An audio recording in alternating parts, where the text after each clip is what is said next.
despretensioso, parece fácil de estudar, né, bronquiolite e asma, mas no dia a dia as dúvidas são constantes, a gente também, os pediatras dos mais experientes, a gente também compartilha com vocês dessas dúvidas.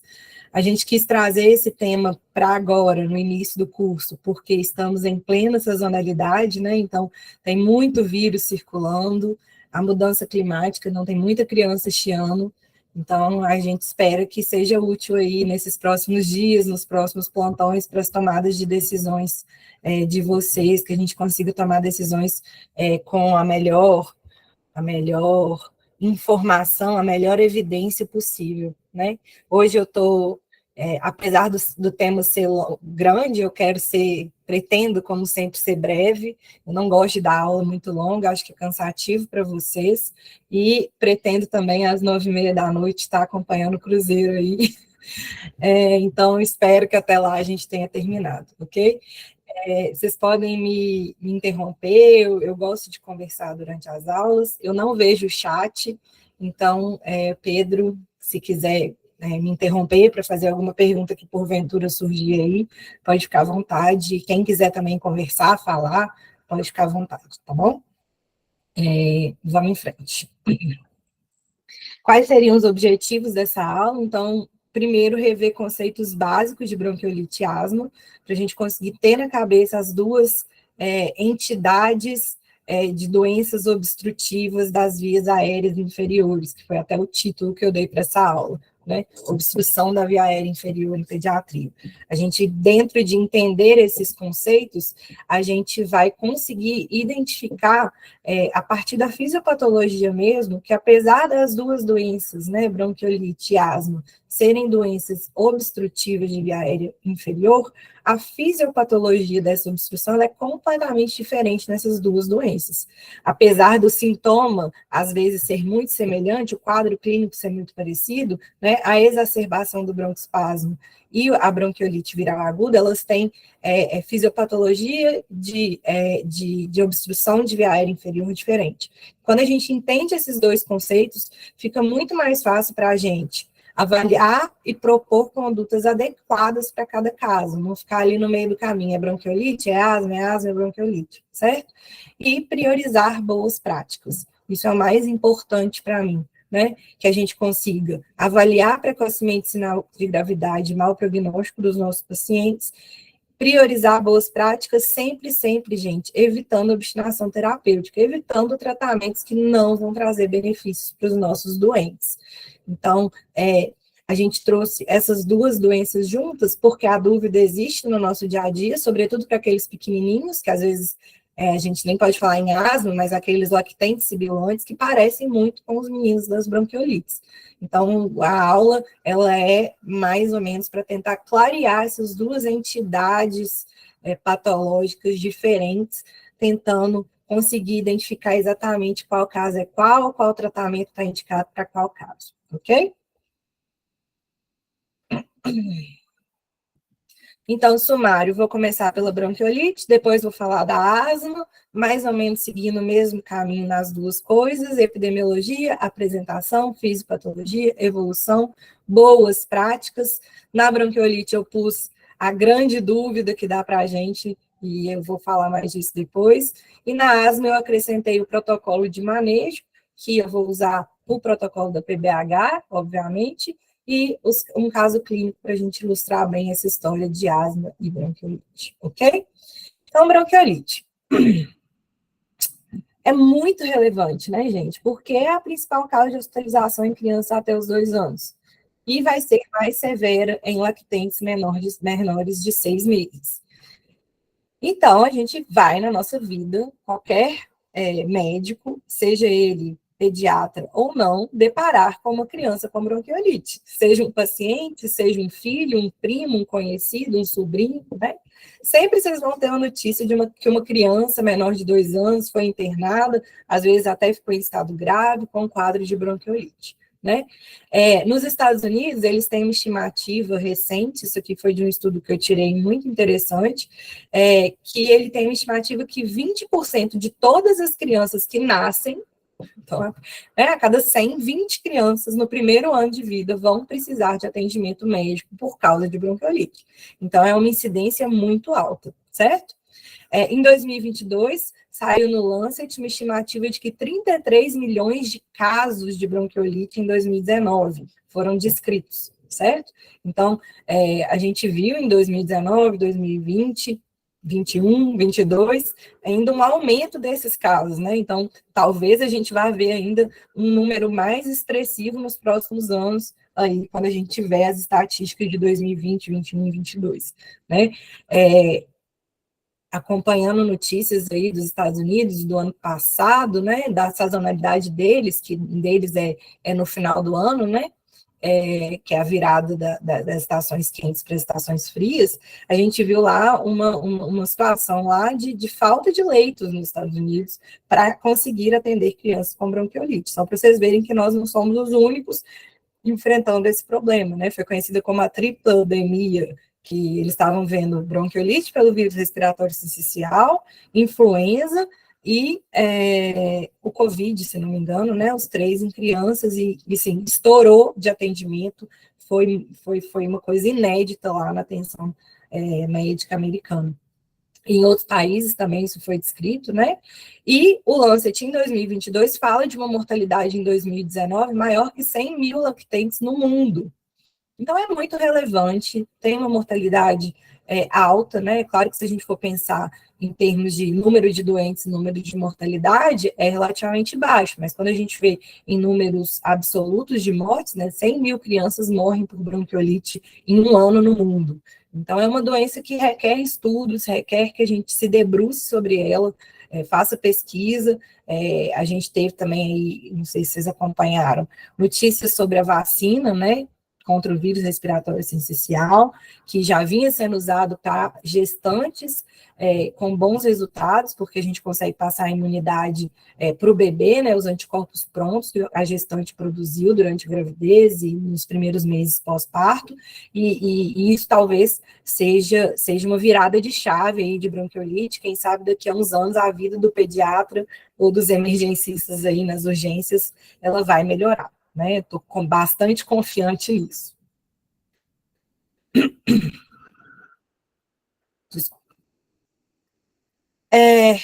O vírus top 1 de causa de bronquiolite, a gente conhece, é o nosso famoso vírus respiratório sincicial, mas eu trouxe essa tabelinha aqui para a gente lembrar que tem outros vírus, né, que vão causar mesmos sintomas, vão causar bronquiolite, né, o rinovírus viria em segundo lugar, parainfluenza, metapneumovírus, o coronavírus, esse danado também está aqui, adenovírus, influenza, enterovírus, são vírus que também podem causar, né, embora seja a sazonalidade, aqui ele está falando dos Estados Unidos, mas nesse artigo ele fala assim, olha, embora tenha uma sazonalidade de alguns tipos de vírus mais típicas no outono, inverno, né, a gente também tem outros vírus que causam bronquiolite em outras épocas do ano.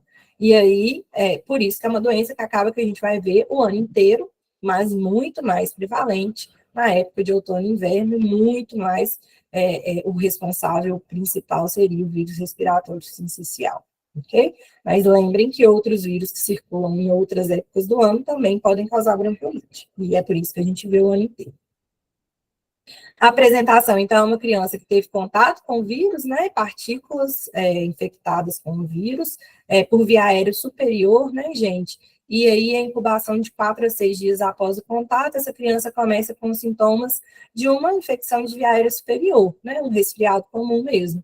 Então, febre, congestão nasal, rinorreia, irritabilidade, inapetência, um clássico, todo lugar, todo pronto atendimento que você for, você vai encontrar 30 desses aí por dia, né?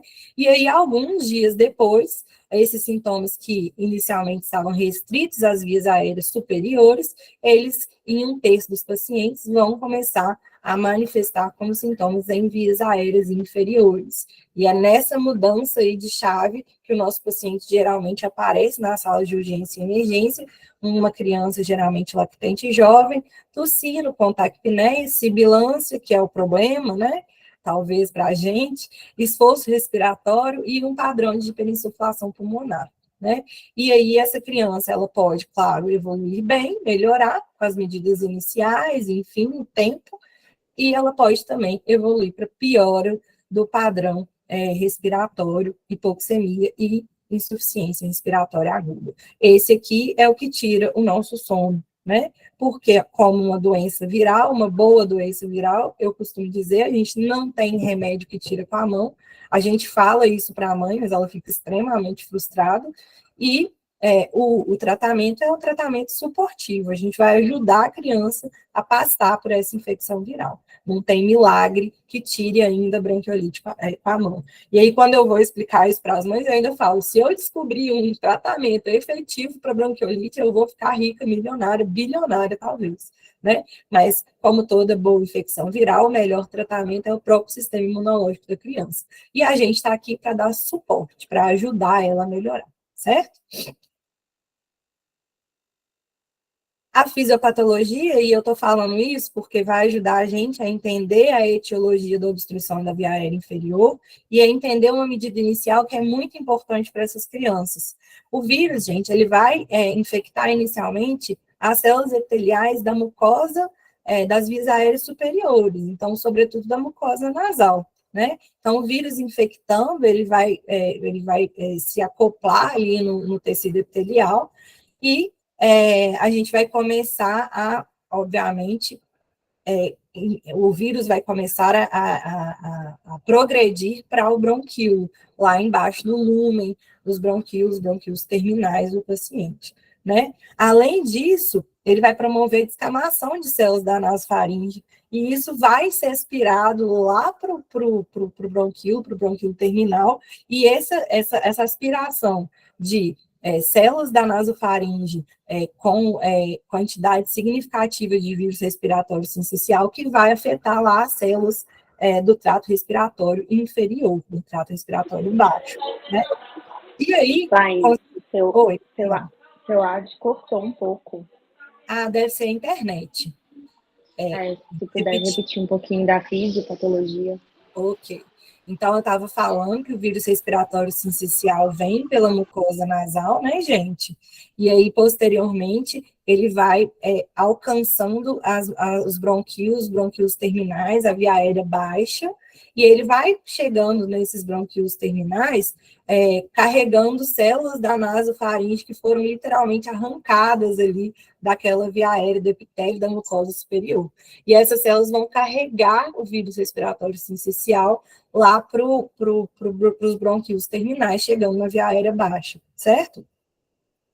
E aí, essa replicação viral intensa, né, gente, vai gerar resposta inflamatória, edema, né, então a mucosa vai ficar inchada, os bronquíolos vão ficar edemaciados, aumenta a secreção mucoide, porque vai chamar células de defesa, e obviamente aquilo vai gerando degradação celular e restos de células e muco, né, isso vai aumentar muito, e isso vai também complicar o trabalho dos cílios, né? Da ação dos cílios, da mucosa, que ajudariam também a deixar isso aqui limpo, a deixar isso aqui aquecido, e enfim, e esse ciclo se tornou. Mas por que eu estou falando isso tudo e por que isso tudo é importante? Porque, gente, com esse processo da fisiopatologia, é que eu vou gerar o processo de obstrução lá do bronquíolo terminal. Então, entendam, não é por broncoespasmo da musculatura lisa que acontece na asma, né? É por edema, excesso de secreção, migração de células inflamatórias, né? Muco. E aí, essa quantidade de catarreira lá mesmo, literalmente, né? No bronquíolo terminal, vai gerar que o ar fique literalmente aprisionado nesse bronquíolo terminal. E aí, esse aprisionamento de ar vai gerar colapso alveolar, vai gerar atelectasias localizadas e, obviamente, obstrução à passagem de ar. Às vezes não é uma obstrução total, vai ser uma obstrução parcial, e aí, durante a passagem de ar, nessa obstrução parcial, por esse mecanismo, a gente vai ouvir os sons de sibilância. Mas, além da sibilância, a gente vai escutar crepitações finas, crepitações grosseiras, a gente vai escutar muito ronco, é aquela escuta rica da bronquiolite. Mas isso é muito importante para vocês entenderem que o mecanismo objetivo aqui não é um mecanismo de broncoespasmo, não é um mecanismo de musculatura lisa fazendo espasmo, fazendo aquele processo que a gente vai ver na asma, por exemplo, ok? Então, são duas coisas que eu queria mostrar. E a outra coisa, que é muito importante, voltando nesse aqui, né, que o vírus respiratório sincicial, ele vai ter contato com a gente na mucosa nasal superior. E ele vai chegar na via aérea baixa através de descamação de células que estão carregando o vírus respiratório sincicial lá para baixo.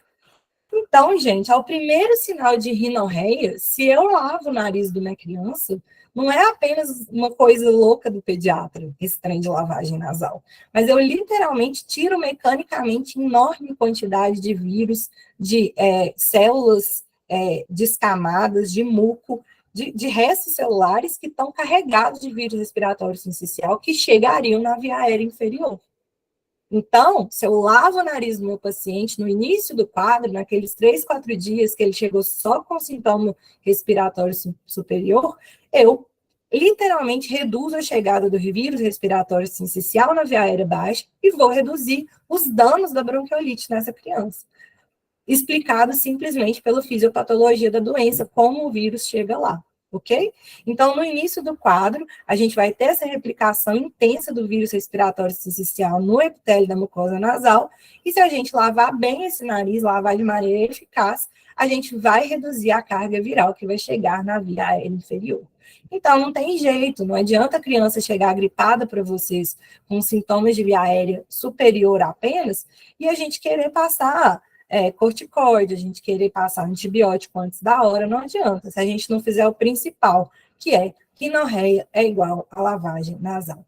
E talvez tenha evidências, assim, ainda novas, mas que se a gente estabelecer lavagem nasal como um processo de higiene, talvez diário, a gente vai ter melhores desfechos em termos de redução de infecções de via aérea em geral. Né? É claro que é muito difícil da gente provar essa associação, porque tem inúmeros fatores, o viés é enorme. Mas, quando a gente entende a fisiopatologia, existe um bom senso nisso, e eu acho que a gente tem que considerar isso para o nosso dia a dia, para a nossa prática. Então, o tal do soro fisiológico, as mães também ficam bravas, que a gente passa analgésico, antitérmico e soro fisiológico, ele pode mudar aí o desfecho dessas crianças, ok? Olá, isso. Se eu perguntar rapidinho dentro do tema aí, Claro. Que eu vejo fisioterapia agir quando os meninos estão lá na UTI, estão lá grávidos, estão no CTI. Nesse momento aqui, não seria interessante uma fisioterapia respiratória juntamente com a lavagem nasal? Ou não tem nenhuma evidência disso? As evidências ainda são poucas, eu vou até falar sobre isso, mas a aspiração da via aérea superior, ela pode ser eficaz, sim, para retirar essa catarreira. É o que a gente fala do rotorúter. Talvez na criança mais grave, né? Porque a gente também tem que evitar causar desconforto e irritabilidade. Então, se a gente fizer aspiração de via aérea superior em todo mundo, talvez a irritabilidade, o choro, o menino vai ficar muito bravo, vai produzir também mais secreção. Se a gente lava com soro simplesmente, mesmo sem fisioterapeuta, de maneira mais sistematizada, se a mãe aprende a técnica adequada, isso pode ser mais benéfico do que propriamente fisioterapia.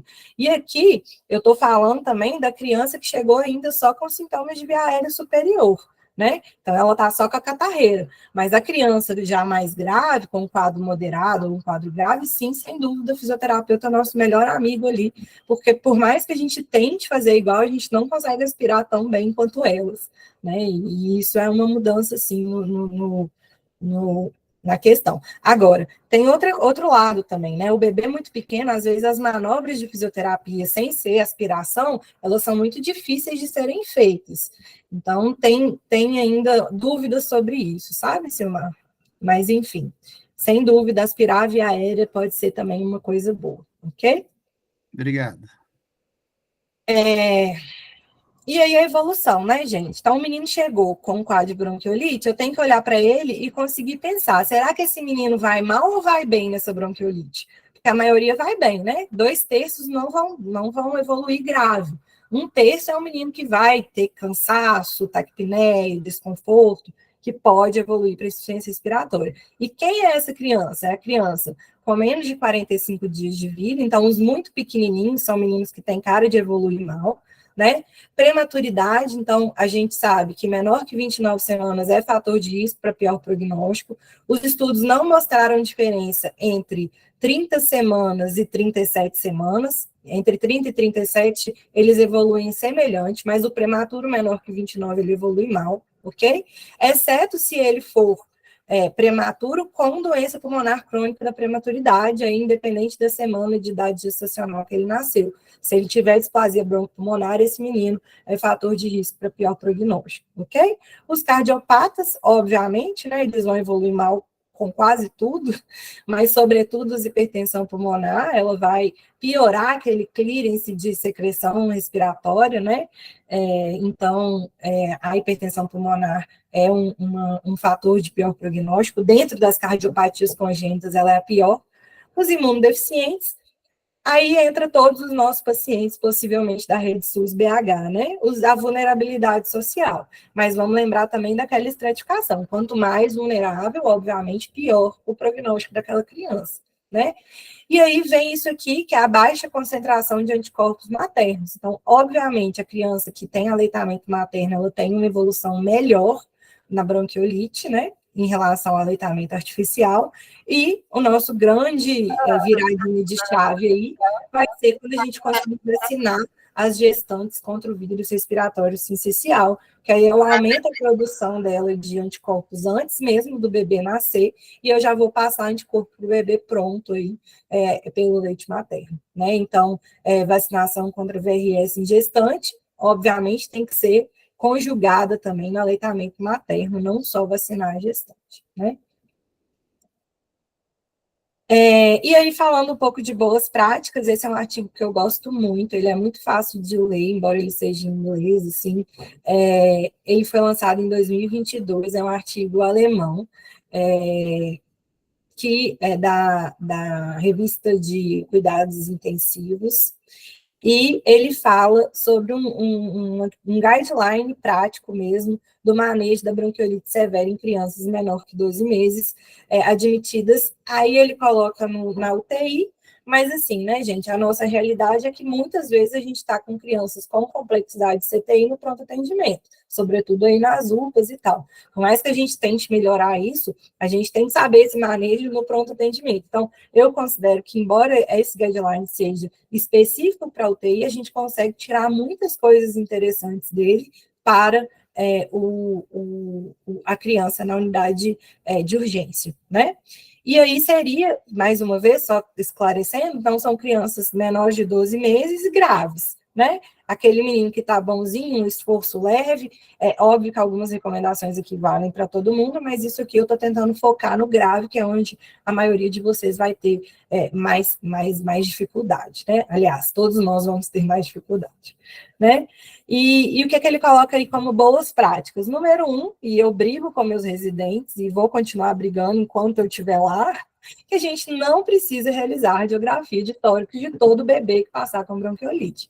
É uma criança de menos de 1 ano que vai ser incidida a uma radiação ionizante que não é pouco significativa, né? Ao longo da vida, ao longo da infância, isso tem ação de somar acumulativa, então, ou cumulativa, né? Então, a gente piora, a gente vai, toda vez que a criança vai no pronto atendimento, a gente pede um raio-x, isso vai acumulando, vai gerando mutação, e a gente já sabe que está associado a vários cânceres lá na frente, ou nem tanto lá na frente, às vezes ainda na infância, né? Então, vamos evitar radiografia de tórax para toda criança, mesmo as que não estão muito bem. Se o menino está crítico e eu penso em buscar um diagnóstico diferencial, e aí vamos lá, é um quadro clássico de bronquiolite, sei lá, uma telectasia, eu estou buscando isso, vamos tentar preferir o ultrassom, né? Vamos tentar trabalhar no nosso futuro para que todo mundo saiba fazer um ultrassom à beira-leito na urgência, para que é uma coisa relativamente barata, que vai baratear ao longo do tempo, que ele esteja disponível nas unidades de pronto atendimento, né? Então, eu vou defender o ultrassom enquanto eu puder, né? Então, vamos tentar não realizar radiografia de tórax de rotina de toda criança com bronquiolite, e vamos, quando precisar, pensar, tem uma telectasia, tem uma co-infecção bacteriana, é um menino que não está indo bem, é um paciente crítico vamos tentar preferir o ultrassom se ele estiver disponível, a minha equipe estiver treinada, ok? Se eu não tenho ultrassom, vamos considerar, eu preciso mesmo fazer o raio-x de tórax? E aí o guideline e os estudos dizem que não vai mudar você ter um raio-x ou não daquela criança, a princípio, a sua conduta, ok? Segundo, não funcionar acesso venoso, mesmo o paciente crítico, gente, se eu pego um bebezinho muito pequeno para funcionar, às vezes a equipe, por melhor que a equipe seja, vai ter dificuldade, vai ter que fazer várias tentativas, a criança vai desandar de chorar, vai produzir mais catarro, vai fazer mais esforço e vai piorar o padrão respiratório porque você funcionou o acesso venoso, certo? Sendo que essa criança pode passar apenas por uma sonda nasogástrica, que também vai chorar, mas vai ser mais rápido, né? E você vai encher a barriguinha dela com dieta interal pela sonda, deixá-la tranquilinha, com barriga cheia, sem chorar e sem brigar por conta de fome. Porque já basta ser uma criança, né? Que tá lá cansada, catarrada, nariz entupido. Possivelmente ela está num leito de setor de urgência, que é frio, barulhento, tem gente mexendo nela o tempo todo. A mãe, geralmente, não está carregando ela no colo, ela está longe da mãe, e você ainda vai fazer um acesso e deixar a menina com a barriga vazia. Aí não tem jeito, né? Ele vai ficar bravo mesmo e isso pode piorar o quadro dele, ok? Então, sempre, gente, se ele tem condição de dieta interal, quer dizer, não é um menino que eu vou entubar daqui a 1, 2 horas, 3 horas, ele tem condição de dieta interal, eu vou passar a sonda e deixa a dieta correr na barriguinha dele. Ele ficar calmo, ele ficar tranquilo, vai ser muito benéfico, né? Sobre dieta, evitar a fórmula hipercalórica por ela ser hiperosmolar. Existe um risco de espessar a secreção aí dessa criança, piorar a obstrução lá distal dela, certo? E se eu precisar de toda forma de um acesso, eu vou evitar excesso de fluidos. A gente já sabe que a hipervolemia é pior para qualquer paciente internado, E aqui na bronquiolite, a hipervolemia não é boa também, certo? Não realizar exames laboratoriais de rotina, esse aí é outra briga, né? Então, se o quadro é muito típico, é bronquiolite, a criança, por mais que ela não esteja bem, né? Ela está estável dentro daquela gravidade, não é uma criança que eu penso em qual infecção bacteriana, não é uma criança séptica, não é uma criança que eu estou buscando diagnósticos diferenciais ali, o exame vai mostrar o que a gente já sabe, padrão viral, né? O PCR vai estar aumentado, é uma criança doente. Não vou pautar minhas decisões pelos exames laboratoriais de rotina. Então, não vou pedir exame laboratorial para todo mundo. Isso pode até te complicar e te fazer prescrever mais antibiótico do que você precisa de fato, né? Identificar o vírus respiratório sincicial, né? Fazer o painel viral. Legal em termos epidemiológicos, né? Olha, em Belo Horizonte está rolando o vírus respiratório sincicial até. O que a Secretaria de Saúde vai fazer com isso, né? Alguma medida de saúde pública para reduzir circulação de vírus, pensar em vacinação de gestante, convencer os gestores que a gente precisa tomar alguma atitude em termos de saúde pública para isso, ok. Em termos populacionais. Em termos individuais, tem um ensaio clínico muito interessante, randomizado, se não me engano, foi na Irlanda, um país aí nórdico, e mostrou que o pediatra que fez o painel viral da criança, identificou o vírus respiratório sincicial na criança, não reduziu prescrição indevida de antibiótico. Então, ele tinha vírus respiratório sincicial, ele identificou o vírus respiratório sincicial e ele achou que, ainda assim, existia uma co-infecção bacteriana e o menino precisava ainda de antibiótico. Então, em termos individuais, eu saber que tem o vírus respiratório sincicial já está provado que não vai reduzir prescrição indevida de antibiótico, mesmo quando a gente identifica no departamento de emergência. Então, talvez a gente vai ter que conversar mais para reduzir prescrição indevida de antibiótico. Vai muito além do que só identificar vírus respiratório sincicial, ok? É um estudo interessante, depois eu posso mandar para quem interessa. Critérios para CTI, suporte ventilatório. Então, o bebê que está em apneia, né, gente? A apneia não dá para brincar, ele precisa de lembrar que ele tem que respirar, né? Um esforço respiratório grave, precisando de O2 por máscara, então muito hipoxêmico, né? Precisando de um FiO2 perto de 95, 100, para manter uma saturação xoxa de 92.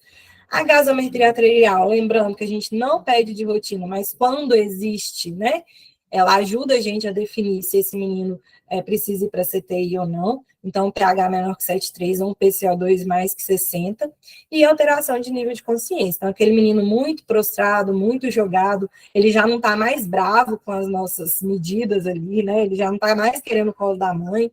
É um menino que a gente precisa ficar alerta, possivelmente ele está evoluindo para suporte ventilatório, certo? Os estudos já mostram que a ventilação não invasiva, ela é tanto no modo, né, gente, de bipressão ou CPAP, é superior ao KNAF, que seria o catéter nasal de alto fluxo, e ao tubo, e a intubação traqueal, e aí a gente deve usar, inclusive, no transporte. E aí tem que mudar esse paradigma de que criança que vai ser transportada tem que ser entubada, né? Se ela está na ventilação não invasiva, você tem condições de transportar em ventilação não invasiva, é melhor. Eu não entubo o paciente só para transporte. É claro que tem as indicações formais da gente entubar essa criança, mas quem tem experiência sabe, não é fácil bronquiolite entubada. Eles não querem respirar, eles brigam, eles tossem, não dá volume. No transporte talvez seja muito pior, né? Já tem alguns estudos que mostram que transportar uma criança com bronquiolite entubada é pior do que você transportá-la na VNI. Então, a gente precisa mudar essa chavinha e começar, né, a discutir aí com os colegas do SAMU como é que a gente vai fazer para fazer transporte com o paciente na VNI, ok? Sedação, priorizar medidas não farmacológicas, gente. Porque quando eu conecto a criança na VNI, ela vai ficar brava. Não tem jeito, né? Eu estou colocando uma pronga nasal que machuca o narizinho, por mais cautelosos, por mais adequada que a nossa pronga seja, né? Ela é uma pronga desagradável. Dá para ver que as crianças sofrem muito com a pronga nasal. A VNI vai colocar uma pressão positiva para dentro da via aérea do meu paciente, né? Muitas vezes esse menino tá com dieta por sonda, como eu disse, ele está num ambiente completamente hostil e diferente do que ele está acostumado na vida dele. Então, a gente tem que fazer medidas de sedação para que ele consiga entregar na ventilação não invasiva, né, deixar a ventilação não invasiva ajudá-lo e melhorar com essa medida. Né? Não adianta o menino ficar brigando, batendo, berrando, porque ele vai cansar mais, ele vai piorar, ele vai produzir mais secreção. Então, esse guideline, ele fala para a gente sempre priorizar medidas não farmacológicas, e aqui eu estou mostrando duas cenas que eu vi aí nesses anos de Odilon, né? Uma que a gente pôs o bebezinho na VNI no colinho da mãe, porque esse aqui só ficava quieto no colo da mãe, ok? E outra que a própria mãe fez, ela falou que ela colocava esse som aqui do celular dela, tá, gente? Lá na casa dela para o bebê dormir, que era um bebê ruim de dormir. E aí ela resolveu pôr a música lá, 2 horas, som do útero original, acalma bebê, para o bebê escutar. Ele não está muito feliz, não, aqui dá para ver que ele está sofrendo, né? Outra medida, deixar o biquinho, às vezes, né, a sucção, ela vai trazer tranquilidade para o bebê. Então, medidas não farmacológicas são interessantes. Deixar os pais, né, presença dos pais, contato com os pais, otimizar o tamanho da pronga, evitar a pronga muito grande, machuca o nariz do bebê, temperatura, então a sala de urgência geralmente ela é fria, mas às vezes também a gente exagera no cobertor lá do bebê, então a gente está sudorético lá, você vê o menino está quente, nem é febre, é hipertermia, né? Você tira um pouquinho de cobertor, melhora, ele fica mais tranquilo, ou ele está com frio, então tem que ver isso. E a questão da dieta, deixar a pança cheia, né? Todo mundo fica mal-humorado de fome, beber mais ainda, né? Então, lembrar dessas coisas. Quando isso não der, a gente vai também usar medidas farmacológicas. Eu poderia dar uma aula sobre isso, horas falando sobre isso, mas enfim, o que a gente tem usado muito é a clonidina, que é uma ótima opção para sedação de bebê, né, por sonda, e em alguns casos, quando o bebê não está sedando com a clonidina, medidas não farmacológicas já estão todas otimizadas, o Precedex também agora foi liberado para a gente, que tem sido uma ótima opção. Eu sei que nas UPAs não deve ter isso, então, às vezes, a gente pode considerar até um benzodiazepínico, mas com muito critério e muito cuidado, né? Mas, de qualquer maneira, enfim, é um tema para uma próxima aula, beleza? Mas as medidas farmacológicas, às vezes, aqui, elas também têm sua importância. O que eu não gosto, que eu não vou usar, gente? Corticoide não adianta. tá? Não usa corticoide. Salina hipertônica já caiu em uso também, a gente não usa. Salbutamol, a gente não vai usar de rotina. E aí eu estou colocando um exceto, porque é a grande dúvida nossa, sobretudo nos lactentes maiores, né? Com um quadro de bronquiolite, que estão sibilando. A nossa dúvida é, o mesmo vírus respiratório sincicial que desencadeou a bronquiolite, ele pode desencadear uma exacerbação de broncoespasmo no bebê chiador. Não é vergonha a gente fazer uma prova terapêutica com salbutamol, ok? Mas você não está usando salbutamol para tratar a bronquiolite, você está pensando num diagnóstico diferencial. E aí, dentro de pensar em diagnóstico diferencial, é um menino que não está indo bem na bronquiolite, que ele está evoluindo para intubação, que ele está evoluindo de maneira grave. E aí, nesse caso, a gente vai fazer uma prova terapêutica com salbutamol, ok? O salbutamol, alguns autores falam, pode fazer prova terapêutica para todo mundo. Mal ele não vai fazer.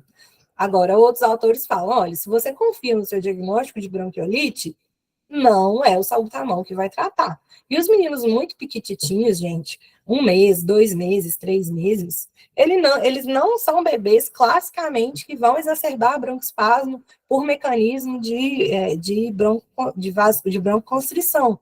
Então, ele não vai responder o salbutamol, porque nem o mecanismo do broncoespasmo, da asma, ele faz ainda, fisiologicamente ele não faz.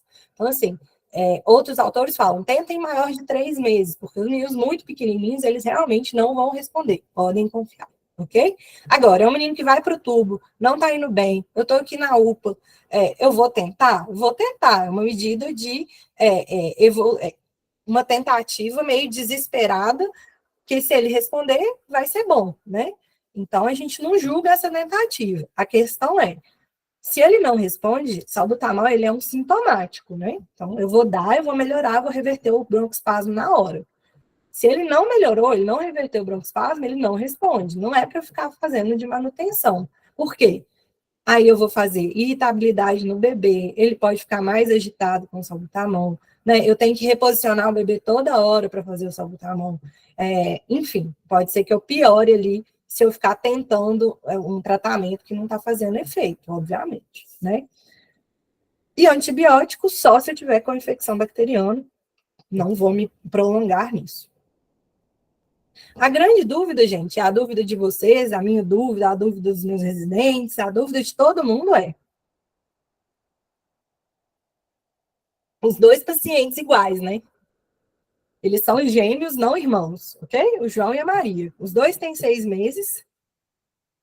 Os 2 estão com tosse e coriza abundante, que começou há poucos dias. Os 2 estão com febre, chorosos. Os 2 estão cansados desde ontem. Os 2 estão piorando. Olha só. O João teve história de prematuridade, nasceu com 29 semanas. E a Maria, ela não é prematura, mas a mãe e a irmã dela são asmáticas. O João, ausculta ronco, crepitação, sibilo, esforço moderado. E a Maria, além de escutar muito sibilo, você escuta uma coisa, você percebe que o tempo expiratório dela é prolongado. E o esforço dela também é moderado. E aí, quando a gente vê esses 2 casos, vocês vão ver esses casos assim todos os dias na UPA, né? Todo santo dia. UPA, UBS, Odilon, hospital terciário, onde vocês quiserem, vocês vão ver esses 2 casos, né? A questão aqui é, vão fazer prova terapêutica com salbutamol para os 2? Bom, pelo guideline, eles não estão, a princípio, eles não estão prestes a serem entubados. Então, talvez fosse uma medida desesperadora num menino que estava prestes a ser entubado. Mas, bom, pelo guideline, eu não preciso fazer prova terapêutica com salbutamol para todo mundo. Vamos pensar em outra coisa antes? Então, eu acho que prova terapêutica com salbutamol aqui não seria uma boa opção. Quem sabe a gente não lava o nariz, aspira via aérea, né? Pede a fisioterapia onde tiver para dar uma aspiradinha, né? Uma reposicionada na criança, posiciona ela com cabeceira elevada, né? Oferta oxigênio. Quem sabe o oxigênio não pode ajudar a melhorar a taquipneia, melhorar o esforço, porque ela está fazendo taquipneia e esforço às custas de manter uma saturação boa, né? Dá analgésico, será que essa criança está sentindo dor? Medica para a febre, se ela tiver com febre. Dá dieta, enche a barriga. ela não está conseguindo comer, porque o nariz está catarrado, ela está cansada, ela está inapetente, ela não quer comer. Mas o desconforto da fome existe, né? Coloca uma sondinha, passa uma dieta, enche a pança dela. E aí, depois dessas possíveis soluções, né? Talvez a Maria mereça uma prova terapêutica com salbutamol. Por quê? Depois que você fez isso, o João continua com a ausculta com crepitação, continua sibilando ocasionalmente, você tirou a catarreira dele, então talvez a sibilância tenha melhorado ali, né? Ele melhorou do esforço com essas medidas iniciais, ficou mais tranquilo, continua taquipneico, continua esforço leve, o caminho do João para melhorar ainda demora uns dias, né? Agora, a Maria, depois que você fez isso, ela ainda está sibilando pra caramba, tem tempo expiratório prolongado, mantendo taquipneia, mantendo esforço. Isso aqui autoriza a gente a fazer para a Maria uma prova terapêutica com salbutamol. Além disso, a Maria, vocês lembram? Ela tem mãe e irmã asmática, ela tem história familiar. A probabilidade dela ter uma exacerbação de broncoespasmo e responder ao salbutamol, né? Ela ser uma menina sibilante, é grande. Então, provavelmente a Maria tem talvez o mesmo vírus respiratório sincicial ou qualquer outro vírus que está gerando broncoespasmo aqui, né? Só que a Maria, ela tem uma hiperreatividade brônquica, que o João não tem. Então, a Maria vai se beneficiar do uso do salbutamol e o João não, ok? Só que essas medidas, gente, elas são comuns para todo mundo e elas têm que preceder ao uso do salbutamol. Tem que vir antes. Depois que eu fiz isso tudo, eu vou reavaliar o paciente e pensar, esse menino tem cara de que ele vai responder? Ele tem probabilidade de responder ao salbutamol? Não está errado eu fazer a prova, né? Reavaliando e vendo se realmente ele respondeu, ok? Então, Maria aqui ganhou o salbutamol. E aí eu vou terminar a bronquiolite, vamos passar para a asma, né? Para falar aqui um clichê, porque fechar com a chave de ouro sem um clichê não conta, que nem tudo que sibila é asma, e é por isso que eu trouxe esse caso desses irmãos, esses gêmeos não irmãos, Maria e João, para a gente lembrar disso e colocar essa frase na nossa cabeça, no nosso dia a dia, ok? Dúvidas até aí?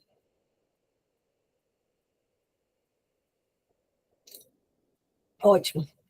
Então, vamos em frente. Eu gostaria só de uma orientação, que é com relação à lavagem nasal correta. A gente tem visto muita contradição. Você pode explicar correta para a gente, por favor? Claro, assim, a questão do volume do soro, ele é meio controverso mesmo, né, gente? E o dispositivo mais adequado. Eu nunca li um estudo que mostrou qual é o dispositivo mais adequado para a lavagem nasal. Se alguém tiver esse estudo, pode até me mandar para eu dar uma lida e tal. Mas, bom, o volume adequado para a idade, né, nas crianças menores, 5 a 10 ml, com a seringa, criança assentada, né?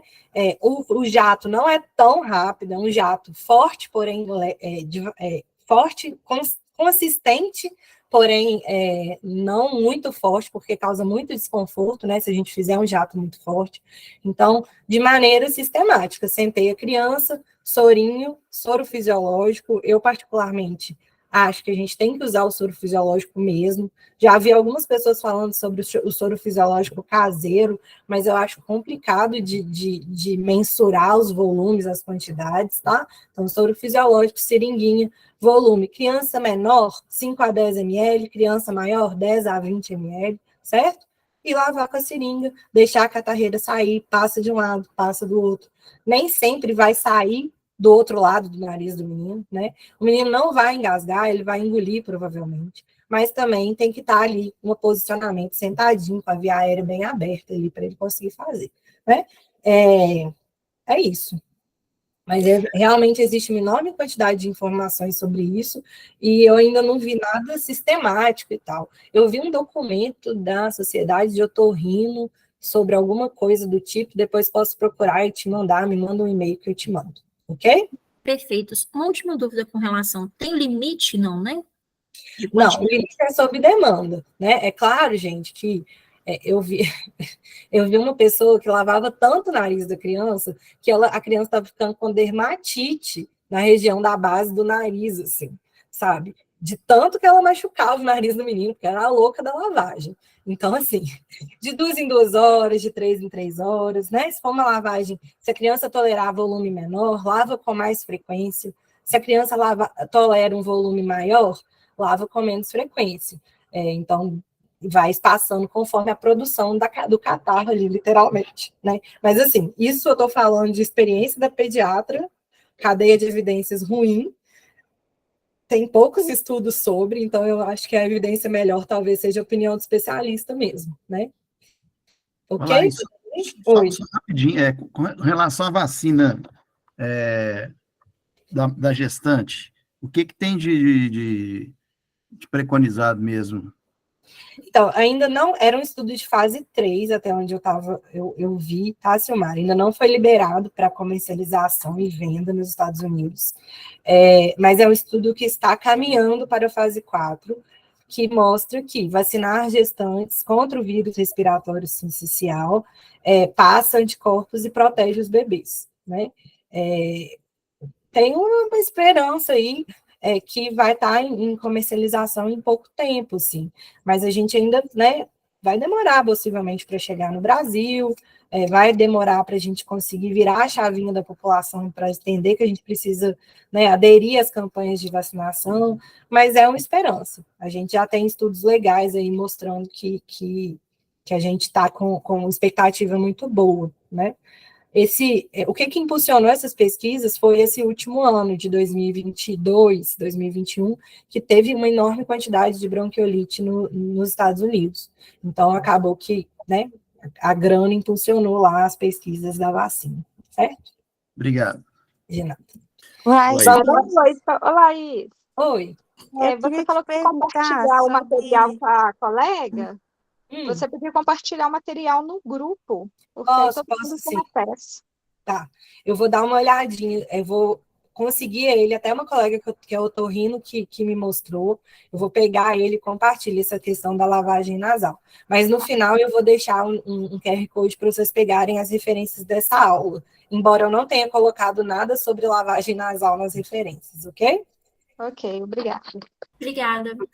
Mais uma pergunta? Mais uma, Laís.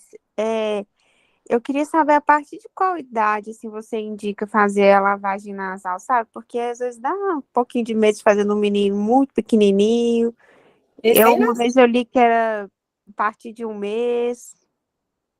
Não, o que você precisa fazer é adequar o volume, ok? Mas o recém-nascido ele já pode fazer a lavagem nasal. Começa lá com meio ml, vai progredindo para 1 ml, para não gerar desconforto no bebê, né, gente? Mas recém-nascido pode fazer sim, não tem nada ainda oficial que nos proíba, tá? A fazer. O bebê, ele nasce sabendo proteger a via aérea, né? Ele tem reflexo de tosse desde o nascimento. Então, mesmo que você coloque um volume muito pequenininho de soro ali naquele narizinho muito pequenininho, ele tosse, ele tem reflexo de tosse. Ele sabe proteger a via aérea dele. Então, não tem que ter medo, mas tem que fazer com cuidado, com cautela, até o bebê ir acostumando e etc. Né? Meio ml de soro não vai afogar o bebê, gente. 1 ml de soro não vai afogar, 3 ml também não. Pode dar uma engasgadinha, faz ele tossir e vai resolver, ok? Laís, só completando, Laís, existe uma contraindicação para lavagem nasal, às vezes a gente esquece, né? A contraindicação para lavagem nasal é disfagia para líquidos. Então, se aquele paciente que não pode beber, ele não pode lavar o nariz, né? Então, a gente vê, às vezes, alguns pacientes crônicos, o pessoal lavando, mas se ele não bebe, tomar cuidado com isso. Boa lembrança, Pedro, porque aqui a gente está falando da criança saudável, né, gente? Não é do gastrostomizado, do neuropata crônico e etc. Então, tem que lembrar dessas coisas. É proteção de via aérea. Se a criança é disfágica, tem risco dela levar comida para o pulmão, certo? Então, você não vai pôr soro no nariz, porque vai para o pulmão, porque ela não vai ter proteção daquela via aérea. Então, muito boa lembrança, Pedro. Agora, o recém-nascido saudável, que mama no peito tranquilamente, ele pode lavar o nariz, sim. Ok? Laís, posso fazer uma pergunta aqui? Claro. Qual que é o tempo de evolução estimado para a resolução completa dos sintomas, geralmente? Eu estou perguntando isso porque é comum que mesmo o lactente passou, às vezes, por uma observação, hospitalização, e chega na UBS ainda com sintomas, isso gera muita preocupação para a mãe, né, para a família, e como que a gente, né, quando que a gente vai tranquilizar, quando que a gente vai ficar pensando em outros diagnósticos, né, a partir do tempo de evolução? Obrigado. Perfeito. Bom, o início dos sintomas, então, da via aérea baixa, vai lá para o 5º, 7º dia de doença, ele pode piorar até o 14º dia, tá? E ele pode tossir 1 mês após a resolução do quadro agudo de bronquiolite, ok? Essa tosse vai permanecer, porque até que aquele muco, aquela catarreira lá no bronquio terminal sofra um clearance completo, vai gerar tosse, e é uma tosse persistente. Então, o menino vai tossir 1 mês, tá? E não é a persistência da tosse, gente, que tem que induzir vocês a prescrever antibiótico, sobretudo pensando em uma pneumonia atípica. Não, o quadro da pneumonia atípica ele é muito mais florido, não é só tosse, né? Então, tosse a gente não trata no bebê pequenininho, só lavagem nasal e espera melhorar. A tosse não é um inimigo, né? A tosse, ela vai expandir o pulmão, vai liberar a secreção respiratória, vai fazer pressão positiva para reverter a telectasia. Então, tem que deixar o menino tossir, né? E incomoda o papagaio, o periquito, a avó, a vizinha, a mãe fica desesperada porque o menino melhorou da bronquiolite, mas ainda está tossindo. E ela quer um remédio que tira a tosse, e a gente sabe que os antitussígenos são proscritos, não é para usar antitussígeno em ninguém, né? Então, e os meninos muito pequenininhos ainda não podem usar o mel, os menores de 1 ano. Então, essa população pós-bronquiolite é uma população que vai tossir e que não vai ter remédio. E a gente vai ter que lidar com a frustração da mãe e com a nossa frustração também por não ter remédio para resolver tosse. Mas a gente tem que entender que a tosse está ajudando, ela não está atrapalhando, né? Embora a qualidade do sono a gente sabe que vai piorar, a irritação dos pais, a irritação da criança, né? Mas a tosse pode ficar 1 mês depois do quadro agudo da bronquiolite. Só completando mais uma vez, rapidinho. Essa história natural que a gente conhece é do sincicial respiratório, que é a maioria dos vírus, né? Se o paciente tiver uma bronquiolite por outro vírus, pode ter alguma variação nessa história natural, né? Então, não necessariamente saiu disso é outra doença, né? Pode ser bronquiolite do mesmo jeito. Exatamente. O mais comum é a clássica do respiratório sincicial, chega até 80% dos casos, mas ótima observação, Pedro. Podemos continuar? Vocês estão com energia? Vamos em frente? Então, vamos. Aquele palivizumab, Laís, ele tem algum tipo, assim, de indicação no nosso meio? Ele está disponível? Como é que é? O palivizumab, ele é um imunobiológico que a gente faz para os bebês que têm alto risco de prognóstico ruim para a bronquiolite viral aguda, ok? Ele entra como uma vacina, né? As crianças conseguem pelo CRI, os pediatras têm que preencher uma enorme quantidade de papel para fazer solicitação, porque é um imunobiológico especial. E aí entra as displasias broncopulmonares, com certeza, alguns tipos de cardiopatias mais graves, tem uns outros critérios, mas o que é mais comum são os prematuros menores de 28 semanas, os que usaram suporte ventilatório, oxigênio por tempo prolongado, alguns cardiopatas, e agora eu estou na dúvida se algumas imunodeficiências também entram aí, tá? E sim, parece que ele reduz a gravidade da bronquiolite nesses meninos, caso eles tenham. Tranquilo? Tá, ok. Muito obrigado. De nada. Vamos em frente, gente. Vamos falar de asma, e aí eu estava na dúvida se eu ia pôr essa parte da aula como asma, como lactente sibilante, como exacerbação de broncoespasmo. Depois de muito estudar e pensar, eu resolvi chamar de asma mesmo, mas incluam aqui mesmo as crianças menores de 5 anos que estão chiando, ok? Que tem broncoespasmo exacerbado por mecanismo de hiperreatividade brônquica, tá? Quando eu estudava isso na época da faculdade, e até muito recentemente, a gente sempre dividia didaticamente, né? De 0 a 2 anos, aquele bebê que sibila e responde ao salbutamol, tem sibilâncias recorrentes, a gente vai chamar ele de lactente sibilante. De 2 a 5 anos, ficava ainda aquele buraco negro. A gente não sabe se esse menino vai ser asmático, se ele vai ser um lactente sibilante e nunca mais vai chiar, se ele vai ser um sibilante recorrente, mas quando ele crescer ele vai parar de chiar. E o maior de 5 anos que sibilava, a gente chamava de asma. E aí,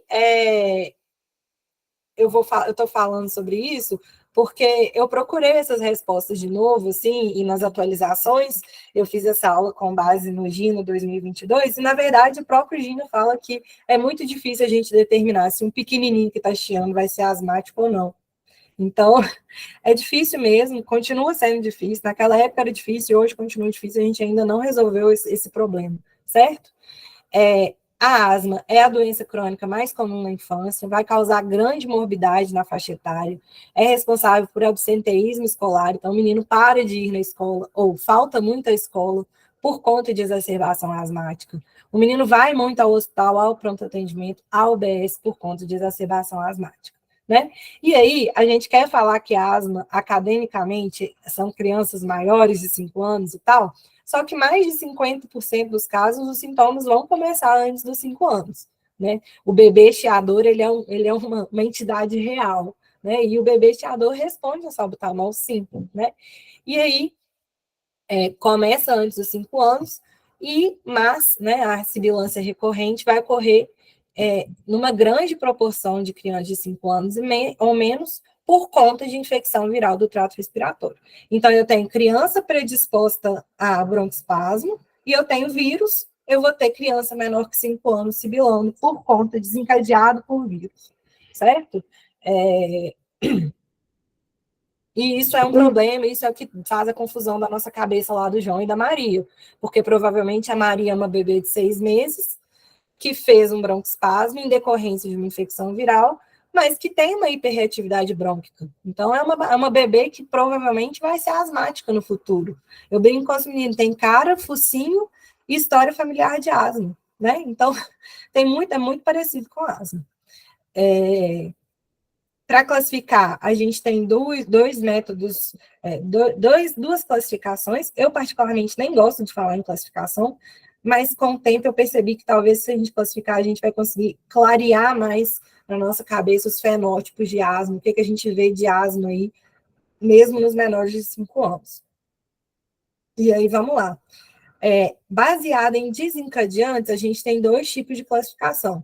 Uma delas é a sibilância viral episódica, então é aquele menino que só vai chiar quando ele está com a infecção viral ativa, e depois ele vai ficar assintomático entre os episódios, certo? E eu tenho a sibilância associada a múltiplos desencadeantes, que é aquele menino que vai chiar com virose, sim, ficou gripado, ele vai chiar, mas ele também vai chiar com alérgeno, irritante inalado, atividade física, poluição, etc, certo? Então, a gente pode ter só a sibilância viral episódica e a gente pode ter a sibilância associada a múltiplos desencadeantes.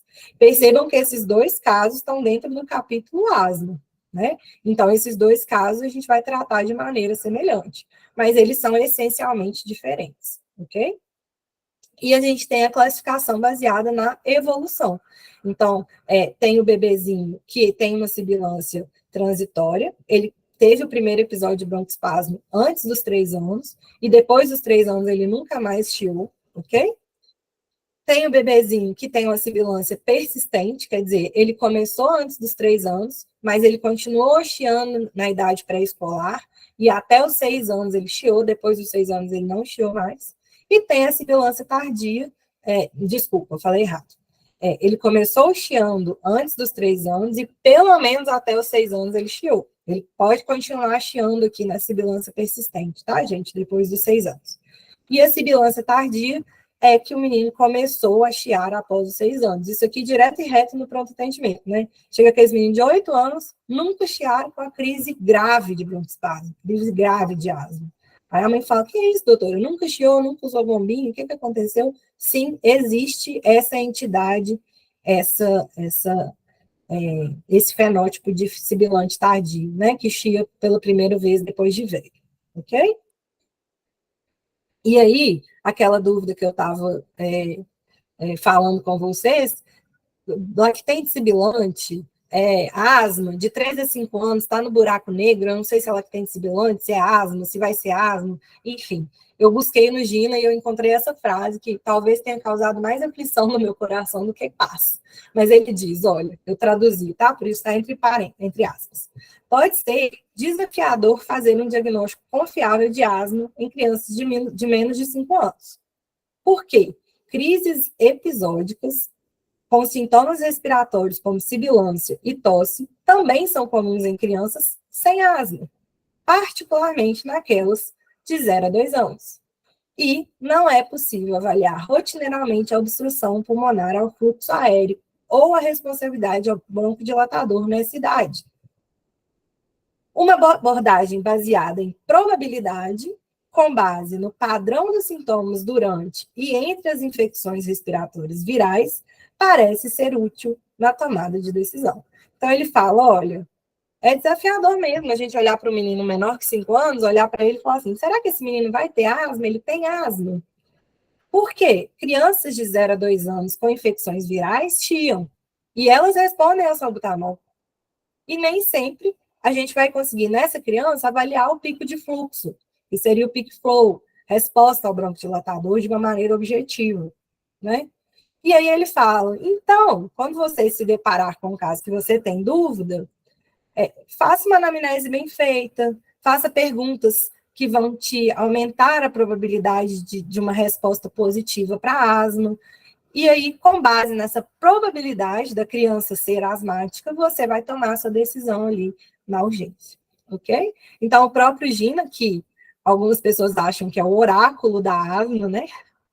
Ele fala que é desafiador, que menores de 5 anos podem ter asma, sim, mas que nem sempre a gente vai conseguir decidir nessa idade se a criança tem asma ou não, e que a nossa decisão vai ser baseada na probabilidade dela ter asma ou não, ok? Eu não gosto de pôr texto, mas eu pus esse texto para dividir essa angústia com vocês de uma maneira mais fidedigna, ok? E aí ele traz essa lá no Gina, esse box mostrando a probabilidade do diagnóstico de asma em crianças menores de 5 anos, né? E aí ele fala, olha, esses sintomas podem mudar ao longo do tempo. Então, toda vez que você vê essa criança, você tem que reavaliar isso vai te ajudar a decidir, né? Então, a criança que tem sintomas, né? Tosse, sibilância, cansaço, por menos de 10 dias, durante infecções respiratórias do trato superior, tem apenas 2, 3 episódios por ano, e não tem nenhum sintoma entre esses episódios, muito raramente, poucas vão ter asma. Essa criança aqui, a chance dela ter asma é menor. A criança que tem mais de 10 dias, né, sintomas por mais de 10 dias durante o trato, infecções de trato respiratório superior, que tem mais de 3 episódios do ano, ou apresentou algum episódio noturno de piora, quer dizer, ela acordou chiando um dia, né? E durante os episódios ela pode ter alguns sintomas, algumas dessas crianças vão ter asma, beleza? E essa aqui é a que tem cara, focinho, história, jeito, e a maioria vai ter asma, que seria, tem sintomas de tosse, sibilância e cansaço por mais de 10 dias durante as IVAs, né? Tem mais de 3 episódios, ou episódios severos, ou exacerbações durante a noite, durante o sono, né? Entre os episódios, a criança mantém tosse, mantém sibilância, mantém cansaço, ela não brinca, ela tem sintoma quando ela ri, né? Ela brinca e cansa, né? E a criança, além de tudo, tem alguma evidência de sensibilização alérgica, tipo dermatite atópica, alergia alimentar, história familiar de asma. Essa aqui é muito fácil da gente olhar para a cara dela, se ela tem 1 ano, e é essa criança aqui, a gente vai falar, não, eu vou tratar como asma, eu vou tratar como exacerbação de broncoespasmo, eu vou dar corticoide, eu vou dar corticoide inalatório quando ela for embora, né? Independente da idade dela, para crianças menores de 5 anos.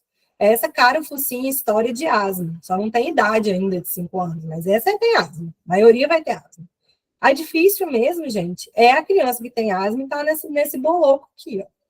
Essa aqui é difícil da gente decidir, sobretudo para os pequenininhos que a gente tem dúvida se é bronquiolite ou se é asma, e está exacerbado por conta de infecção viral. Então, entendam, o que eu quero trazer aqui para vocês não é vergonha fazer o seu ataque com salbutamol, se o menino está ruim lá com você está com dúvida, mas pelo menos, o que a gente pode fazer para ajudar? Vamos fazer algumas perguntas úteis sobre a probabilidade da criança ter asma, né? Então, você se deparou com essa dúvida, vamos perguntar, se menino chia, mãe? Chiar não é ter rompe no nariz, chiar é barulho que vem do peito, não vem da garganta, né? O seu menino acorda à noite tossindo, com respiração ofegante, tem dificuldade para respirar, sente falta de ar à noite? O seu menino tem que parar de correr, brincar menos por causa de tosse, respiração ofegante, falta de ar? Até tem história familiar nos parentes de primeiro grau de asma, agora, ou na infância, quando você era criança, você nunca usou bombinha? Essa pergunta sempre muda. A senhora tem asma? Não. Quando você era criança, a senhora usava bombinha? Não, eu sempre usei, doutora, mas eu tinha era bronquite. Isso é um clássico, né? A gente vê isso muito. Porque a asma teve aquele estigma da palavra asma, e ninguém quer falar que é asma, todo mundo quer falar que é bronquite. Mas a gente sabe que na prática, né, a gente vai considerar a mesma entidade. Outra pergunta que ajuda. Então, seu filho tosse, espirra, tem dificuldade para respirar quando ele está rindo, chorando, brincando com algum animalzinho, ou quando vocês viajam, tem uma obra perto de casa, ou uma queimada perto de casa, ele costuma ter falta de ar nessa situação? Né? Então, vale essa pergunta. E outra, tem dermatite alérgica? Já teve alergia alimentar? São perguntas úteis, a gente demora 1 minuto para fazer as 3 perguntas, as 6 perguntas, né? Às vezes 5 minutos, se a família for mais conversadeira, mas são perguntas simples que dá para a gente fazer. E quando a gente faz essas perguntas, essa probabilidade de asma nos meninos menores de 5 anos fica mais clara na nossa cabeça. E isso vai fazer a gente conduzir o tratamento, identificar se é mais para asma ou mais para bronquiolite, né? No menino que está com quadro viral. Se ele tem chance de responder ao salbutamol, ou se ele não tem chance nenhuma, não adianta nem tentar, né? Então, pensem nisso, pensem essa abordagem baseada na probabilidade e pensem nessas perguntas, façam essas perguntas, esclareçam o quadro, isso vai ajudar o seu paciente, ok? Apresentação da asma, né? Pode ter início súbito, a gente sabe que pode ser desencadeado por quadro viral, né? Mas, assim, o início súbito e piora progressivo dos sintomas de falta de ar, como tosse, chieira, aperto no peito ou diminuição progressiva da função pulmonar, né? Infecções virais podem ser os maiores desencadeantes, e aí as nossas grandes dúvidas, né? Mas tem outros fatores que desencadeiam: alergia, poeira, cigarro, mofo, fumaça, animal, poluição, clima, mudança de clima, esfriou, a emergência lota de asma, né? Impressionante, choveu, lota de asma. Retornou à escola, os vírus voltam a circular, as asmas voltam, né? Atividade física, então, às vezes o menino estava jogando futebol na escola e ficou cansado. E aí, adesão ruim ao tratamento preventivo para aqueles que já estão usando corticoide inalatório, né? E aí, esse menino ele pode evoluir para piora do padrão, hipoxemia, insuficiência respiratória aguda, se eu não reverter rapidamente o quadro de broncoespasmo dele. Então, a asma é uma emergência, a gente precisa reverter, porque se a gente não fizer rápido, o que precisa ser feito, ele vai piorar. Ok? Fisiopatologia, para entrar na cabeça e comparar lá com a bronquiolite, né? Então, a asma é uma doença inflamatória de via aérea inferior, a via aérea inferior inflamada, né? Vai gerar edema, né? E tensão dos músculos lisos lá dos brônquios terminais, né? E isso vai gerar redução do diâmetro de passagem de ar. Quando a gente vê aqui nesse corte transversal, o ar fica muito pequenininho aqui, a passagem de ar, e ele vai literalmente no alvéolo terminal, no bronquio terminal, ficar obstruído, gerando o som que a gente mais vê, que é o sibiu, né? Então, uma doença inflamatória. E como toda doença inflamatória, ela precisa de anti-inflamatório, por isso que o corticoide é tão importante aqui na reversão desse quadro de exacerbação asmática, né? A exacerbação asmática, obviamente, é comum, todo mundo atende, mas tem aqueles meninos que eu vou bater o olho e falar: ih, esse menino não vai bem. Tem uma lá do Odilon, que é a nossa cliente, que a gente já sabe. Quando ela chega, é exacerbada, já é paciente conhecida do serviço, pode saber que vai dar trabalho para reverter, porque é uma menina que já teve 2 ou 3 episódios anteriores quase fatais, precisou ficar entubada em um deles, né? Então, essa menina, a gente bate o olho nela, a gente já sabe que ela tem pior prognóstico, ela tem risco de morte, né? A criança que foi hospitalizada ou atendida na emergência por asma no último ano, o uso recente de corticoide oral, e aí, gente, o Gina coloca isso aqui como um critério, mas, assim, infelizmente, nós estamos sendo pouco criteriosos em prescrever corticoide, né? Então, O menino passou com a catarreira no nariz, a gente está atacando corticoide nele. Então, tem que tomar cuidado, tem que ser criterioso. Por quê? Usar o corticoide piora o prognóstico da próxima crise.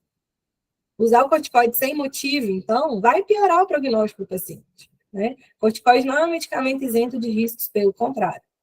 Não está usando atualmente, ou tem baixa adesão aos corticoides inalatórios, então, o menino que tem indicação de fazer o Clenil, não está usando, né, a mãe não faz, e etc. Uso excessivo de salbutamol, e aí o uso excessivo de salbutamol está me mostrando que eu estou falhando em dar corticoide inalatório, porque eu não estou evitando crise, né, eu não estou prevenindo crise, e aí ele usa beta-2 agonista toda semana, porque ele não controla o sintoma, eu preciso tirar ele da crise, então ele piora o prognóstico dele, né, vira um ciclo. Eu não vou fazer a prevenção da crise, eu uso salbutamol. Eu uso salbutamol o tempo todo, eu pioro o risco. E aí eu não previno a crise, e assim sucessivamente. Vulnerabilidade social, alergia alimentar em paciente com asma, e comorbidades, e aí entra pneumonia, diabetes, arritmias, mais para os pacientes adultos, né, obviamente, mas, independentemente, são associados ao risco de morte por exacerbação asmática. Lembrem-se disso e fiquem atentos com esse perfil de paciente aqui, ok? Boas práticas, eu trouxe para a gente o protocolo da prefeitura, porque eu gosto muito. Inicialmente, uma ótima prática, gente, é a gente classificar a gravidade do quadro, e o protocolo da PBH traz o PAS. É uma tabelinha pequenininha, dá para imprimir, deixar lá atrás do computador, igual a gente tem lá no Odilon. Toda vez que chega um menino com asma, você demora 30 segundos para classificar pelo protocolo do PAS, tá? Esse protocolo, ele dá pontos, basicamente, para critérios de gravidade de asma. E aí, eu consigo homogeneizar a avaliação. Isso é muito interessante, porque eu, que sou pediatra emergencista, possivelmente tenho uma visão de gravidade de sintomas diferente da visão do R1 da pediatria, por exemplo. O R1 sempre vai achar que o paciente está mais grave do que eu vou achar, por causa de experiência. Isso a gente não vai igualar, né? E aí, quando a gente faz uma coisa objetiva, a gente dá pontos objetivamente, a gente iguala as nossas avaliações. A gente fala, vamos avaliar todo mundo igual. Eu, o R1 de pediatria, o médico da UBS, o colega da UPA, todo mundo vai avaliar igual. Então, se a gente fizer um score, isso ajuda. E esse score ele é validado para criança maior que 2 anos. Ok? Então, fazer o score ajuda. Você vai pular um pontinho para frequência respiratória, conforme a idade, um pontinho para saturação, um pontinho para ausculto, um pontinho de esforço, um pontinho de dispneia. Somando os pontinhos, se for menor que 7, é uma crise leve, se for de 8 a 11, é uma crise moderada, se for maior que 12, é uma crise grave. E isso ajuda a gente a entender, a falar a mesma língua, a fazer o mesmo tratamento, porque aquele paciente foi classificado adequadamente em termos de gravidade. Isso ajuda. Vocês vão passar um caso para a gente aqui no Odilon. Laís, é um menino que chegou com o PAS 13. Eu vou falar, opa, ele chegou grave mesmo, pode mandar. Agora você fala, não, é um menino que está assim. Agora ele está saturando 96, mas quando ele chegou, ele estava saturando 90. E agora eu percebi que ele está com tórax silencioso. Mas, enfim, se você for falando os critérios, no final é a mesma coisa, mas objetivamente é muito melhor que a gente fale a mesma linguagem em termos de gravidade de crise. Ok? Então, uma boa prática é a gente classificar a gravidade de todo o quadro de asma que a gente for atender, né? Outra coisa que entra de novo, não pulsionar acesso venoso. A gente, em geral, vai tirar a criança, mesmo na crise grave, gente, 4 a 6 horas de tratamento, ela sai da parte mais crítica, né? E aí, eu não preciso de acesso, eu não preciso irritar a criança, eu não preciso fazer a criança chorar, eu não preciso segurar a criança, né? Se eu vou fazer sulfato de magnésio, é a única indicação, a princípio, que eu preciso para fazer um acesso venoso no paciente. Paciente muito crítico, vou entubar, vou sedar, etc., obviamente vou precisar do acesso. Mas mesmo na exacerbação grave, ele pode reverter sem o sulfato de magnésio. Então, no primeiro momento, eu não preciso funcionar acesso venoso de rotina para todo mundo, ok? Não selecionar exames, não realizar exames laboratoriais de rotina, exceto para paciente selecionado. Eu acho que ele tem uma doença bacteriana associada, na minha ausculta ele crepita localizado, ele é mais taquipneico do que tem tempo expiratório prolongado, esse menino talvez justifique a gente fazer exame, mas a asma, por rotina, não. E a gasometria arterial entra nesse mesmo pacote, exceto para paciente com deteriorização neurológica, não está respondendo efetivamente ao tratamento, está piorando ao invés de melhorar. eu preciso definir se ele vai ser entubado ou não, né? Então, a gasometria arterial vai me ajudar. Mas para exacerbação grave, nas primeiras horas, a princípio, a gente tem que mais estabelecer o tratamento do que pedir exame, pegar acesso e etc. Ok? Não realizar radiografia de tórax, e aí é o mesmo slide, né, gente? A asma, a gente não faz raio-x de tórax, só se eu estou procurando um diagnóstico diferencial. Ah, é uma pneumonia, tem uma telectasia, é um menino que está aqui há 12 horas tratando asma e não melhora da asma. O que ele tem? Não deve ser asma, porque eu estou fazendo um tratamento adequado, era para ele ter revertido já a crise, ok? Então, raio-x é quando eu tenho suspeita de diagnóstico diferencial, e se eu puder, eu vou preferir o ultrassom, se a minha equipe estiver disponível, se o aparelho for disponível, minha equipe for treinar. Outra boa prática que o Gina coloca, isso tudo eu tirei do Gina, tá, gente? Eu não estou falando da minha cabeça, não. Outra boa prática que o Gina coloca é o Peak Flow, tá? O Peak Flow, assim, a gente não tem, é um aparelhinho, me parece barato, pequeno, fácil de ser usado para criança maior. Ele vai mostrar, de fato, a função pulmonar, ela sopra, eu vejo a capacidade pulmonar dela antes e depois do bronquiodilatador. Ele ajuda a gente a ver se o menino está, de fato, melhorando, sem ser só a nossa avaliação clínica, vai dar um dado mais objetivo. O Gina coloca que a gente deveria usar o Peak Flow na emergência para criança maior de 6 anos, ok? Mas eu nunca vi usar, eu sei que os pneumologistas usam nas consultas ambulatoriais, eu já vi, eventualmente, alguma UBS, um Peak Flow, mas, assim, realmente a gente ainda não usa, talvez seja uma coisa para a gente discutir, pensar em melhorar para criança maior de 6 anos, como um dado mesmo objetivo, um dado mais acadêmico sobre a reversão do broncoespasmo na emergência. Oxigênio, manter saturação, ele coloca maior que 92, então a mínima é 93, né? E ele fala, não dê O2 de alto fluxo se o paciente não está melhorando. Já tem muito estudo bom, pelo que o Gina cita lá, eu não cheguei a ler, né? Não sei se é bom de verdade, mas ele fala que a gente vai sempre preferir o dispositivo de menor fluxo possível para manter a saturação maior que 92. Então, ele está no catéter saturando 93, 94, é para ele ficar no catéter. Não é para colocar máscara, não precisa que ele sature 100%, eu preciso que ele sature mais do que 92%, ok? Os desfechos são melhores quanto menor o fluxo de oxigênio eu dou para o meu paciente. Então, lembrem-se disso, ok? Salbutamol por via inalatória, já tem evidências fortes, tá, gente? Tem uma meta-análise da Cochrane contra o uso do salbutamol venoso, mesmo no paciente grave. Então, se o meu paciente está entubado, o ideal é que a gente coloque o dispositivo para fazer o salbutamol inalatório via tubo, ok? Então, sempre a gente pode também preferir o espaçador valvulado, evitar a micronebulização. A micronebulização, ela é boa quando o paciente está precisando de um fluxo alto de oxigênio, não está tolerando tirar o oxigênio, não está tolerando fazer o espaçador valvulado, né? Então, está na máscara de oxigênio, precisando da máscara, não tolera tirar para fazer o espaçador. Mas a micro, ela vai fazer aspersão de partícula viral. Então, eu tenho chance de contaminar um monte de gente ali na região, porque eu quero usar micro. Então, cuidado com a micro, né?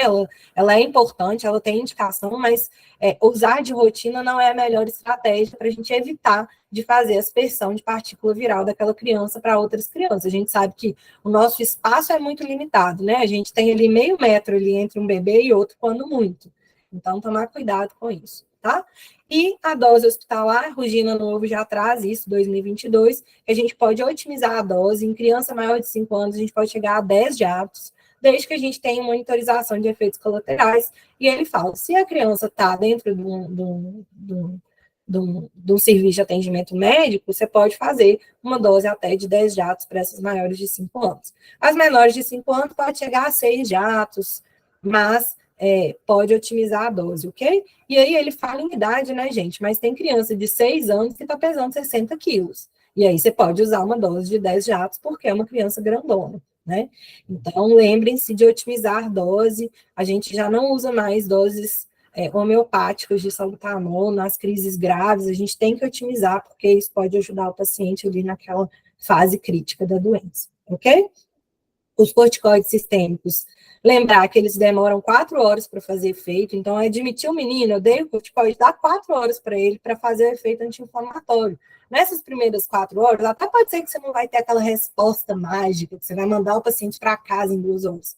Mas na 4ª hora, eu costumo falar com os residentes, deixa esse corticoide bater aí. Quando fizer 4 horas, você vai ver que ele vai começar a ter uma melhora mais significativa. Ok? A apresentação oral tem a mesma eficácia que a venosa, isso já está bem estabelecido, né?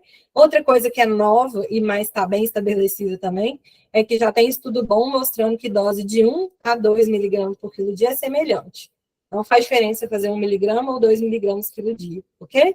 O que é importante? Usar por menos tempo possível. Então, se você resolver entrar com corticoide sistêmico numa exacerbação leve, faça por 3 dias, né? O tempo recomendado é de 3 a 5 dias. Sempre tentar usar o menor tempo possível, com um máximo de 40 miligramas por dia. Isso ele está no GINA, tá? O oráculo, né? Mas, assim, ainda tem alguns lugares que falam em 60 miligramas dia. Se você for pensar, o menino pesa 30, se você for usar uma dose de 2, vai dar 60. Mas o GINA estabelece, em 2022, que a dose deve ser 40, ok? A máxima. Corticoide inalatório é uma novidade, nos adultos já está bem estabelecido, tem estudos bem feitos que falam que usar o corticoide inalatório em altas doses na exacerbação asmática reduziu o uso do corticoide sistêmico. Isso seria interessante, mas esses estudos são restritos a adultos, tá? A gente tem pouquíssimo estudo em criança e a gente tem preocupação, sobretudo no Brasil, sobre os custos disso, porque o corticoide inalatório em altas doses, ele é bem caro. Então, a gente tem que ter mais critério antes de começar a usar, sobretudo no SUS, para saber se vai ser uma ação com custo-efetividade adequado, né? Porque eu vou aumentar o custo, com certeza, de permanência do paciente no pronto atendimento se eu for usar corticoide inalatório em altas doses. Lembrar disso. O ipratrópio já voltou, agora ele está com tudo, né? Ele faz a ação sinérgica com salbutamol, ele ajuda no efeito broncodilatador. Ele, isoladamente, não é uma boa estratégia sem o salbutamol, mas com o salbutamol ele já demonstrou que os pacientes vão ter melhor desfecho quando a gente faz um ataque com ipratrópio na admissão para crises moderadas e graves, tá? Nas crises leves, ele ainda não mostrou muita diferença no desfecho. E lembrar que o ipratrópio ele não deve ser usado para manutenção do tratamento da crise. Algumas fontes falam para a gente usar ele por no máximo 4 horas, outras fontes falam por no máximo 6 horas, mas o fato é que não é um medicamento para você ficar fazendo de manutenção de 4 em 4 horas por 10, 15, 20 horas, tá? A gente faz só nas primeiras horas da admissão hospitalar. Sulfato de magnésio.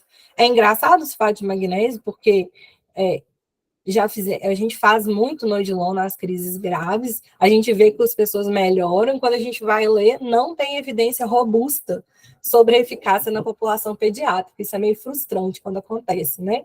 Mas segue indicado para asma ameaçadora à vida, então é uma asma grave, não respondeu nas primeiras 2 horas de tratamento otimizado, está indicado sulfato de magnésio, ok? Mas aí ele entra como um tratamento de segunda linha, se não tiver resposta ao tratamento inicial, e os estudos ainda não são muito bons, mas parece que usar o sulfato de magnésio reduz necessidade de intubação orotraqueal naquela criança que não está indo bem, ok? Para CTI, lembrar, a maioria das crianças vai responder bem na sala de emergência. O Gina ainda fala isso. Muitas crianças, elas melhoram antes de ter critério para internação no CTI, mas a gente sabe que acontece, né? Tem umas que é muito difícil, é uma asma muito difícil de controlar. Então, mas ele coloca essa observação. Nas primeiras 4 horas, a criança pode estar muito ruim, você pode achar que ela vai ter critério para CTI, mas, em geral, depois das primeiras 4 horas que você está fazendo tratamento otimizado, a criança melhora e não vai precisar ir para o CTI, ok? Mas aquela criança que responde mal à terapia com beta-2, está com esforço respiratório grave, está deteriorando, né? Necessidade de O2 por máscara facial para manter uma saturação mequetrefe, a gasometria ruim e alteração de nível de consciência. Seriam critérios para a gente mandar ela para o CTI e pensar em suporte ventilatório. Falando em suporte ventilatório, tem aí polêmica da VNI, né? Então, o Gina coloca que a VNI ainda não é muito consagrada, né? A gente tem na asma, tá, gente? A gente tem uma revisão sistemática com só 5 estudos com 206 participantes, que mostram asma aguda grave tratados com VNI versus placebo. Eu não li os estudos, eu não sei como é que eles fizeram isso, se foram estudos bem feitos ou não, mas ele conta que 2 desses estudos não encontram diferença na necessidade de intubação entre usar ou não usar VNI. Então, parece que nesses 2 estudos, o uso da VNI não impediu o paciente de ser intubado, né? E um estudo desses 5 identificou menos admissões em CTI no grupo VNI. Então, talvez, se é um paciente que tem critério de CTI, ele está indo mal, passou as 4 primeiras horas, eu posso considerar a VNI para evitar que ele vá para o CTI. Mas ele não falou sobre necessidade de intubação, certo? Ele só falou necessidade de admissão no CTI. Então, foi um desfecho secundário aí, né? Não falou de mortalidade, não falou de tempo de internação, não falou de enfim, morbidade, nem nada, né? Nenhuma morte foi registrada em nenhum dos estudos, então o Gina ainda considera assim. Então, pode ser que a VNI não seja uma estratégia ruim, só que a gente ainda não sabe por que ela é boa, né? E ele não oferece nenhuma recomendação sobre a VNI. Quando que a gente deveria usar a VNI na asma, ele não fala e ele opta por não deixar recomendações, né? Mas ele faz o parênteses, considerando que ninguém morreu usando VNI na asma, que se a gente for tentar a VNI, a criança tem que ser monitorizada de perto, não deve ser tentada em paciente agitado, aí já praticamente cancela os nossos pacientes, né? Mas os pacientes não devem ser sedados para receber VNI. E aí ele coloca, olha, a gente já tem estudo mostrando que se você sedar paciente com asma, você está piorando o desfecho dele. E aí a gente tem que ter critério aí para ver quando que a gente vai decidir fazer VNI ou não nesses meninos. Eu ainda não sei essa resposta, eu vou conversar com as minhas colegas lá horizontais, minhas musas inspiradoras lá do Odilon, para a gente tentar definir algum protocolo sobre isso.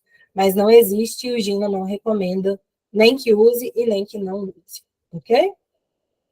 Fiz aqui uma tabelinha com as drogas, não vou ficar falando muito disso, mas depois quem rever a aula, quiser dar um print aqui nessa tela, só falando a droga, salbutamol, ipatrópio, sulfato de magnésio, via de administração, dose e observações sobre o uso, né? Lembrar que o ataque de salbutamol é de 20 em 20 minutos, vai ter início de ação rápido. Em 5 minutos eu tenho que ter alguma melhora, né? Mas eu vou ver uma melhora maior depois do ataque, 1 hora depois, né? A micronebulização eu já falei, mas vamos lembrar que gera aspersão de partículas virais, então a gente tem que preferir espaçador como medida de controle de difusão de infecção respiratória mesmo, né? O ipatrópio a gente vai usar na crise grave, em conjunto com o beta-2 agonista, e na crise moderada, que não teve resposta nas primeiras horas, ok? PRED é a droga de primeira linha, a gente vai usar, não atrasar, então já identifiquei, faço logo nos primeiros minutos, né, a PRED, lembrando que oral e venoso, aí entraria hidrocortisona, por exemplo, tem a mesma ação. E o sulfato de magnésio venoso como droga de segunda linha no tratamento da asma, reservado para paciente que não está respondendo, ok? Manejo. Vou falar muito rápido, porque eu acho que vocês já estão cansados, e isso aqui tá um protocolo da prefeitura, é muito bonitinho, inclusive eu tirei print dele, né? Mas o que eu costumo falar com meus alunos, para eles ficarem tranquilos e interiorizarem na crise leve, oxigênio, salbutamol, e eu vou considerar o corticoide, tá? Não é toda crise leve que ganha prednisolona.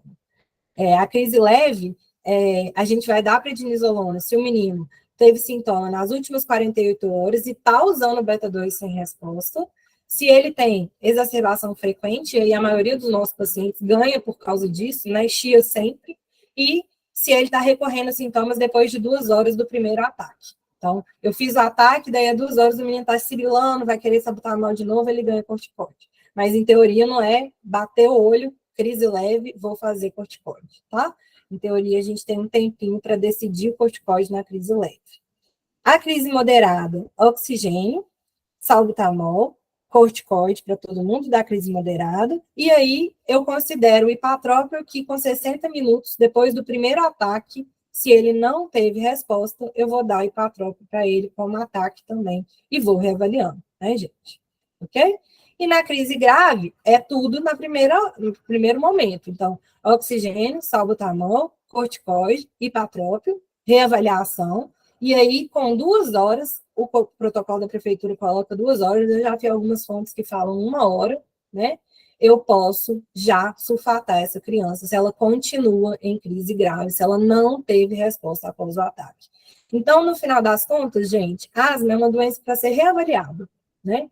O início, o arroz com feijão, todo mundo sabe, oxigênio, salbutamol, considerar o corticoide na leve, dá para moderado e grave, a gente vai dar o corticoide. Agora, eu tenho que reavaliar o meu paciente, eu tenho que otimizar a dose, eu tenho que otimizar a técnica inalatória, eu tenho que promover treinamento da equipe de enfermagem para saber se a gente está fazendo direito à técnica.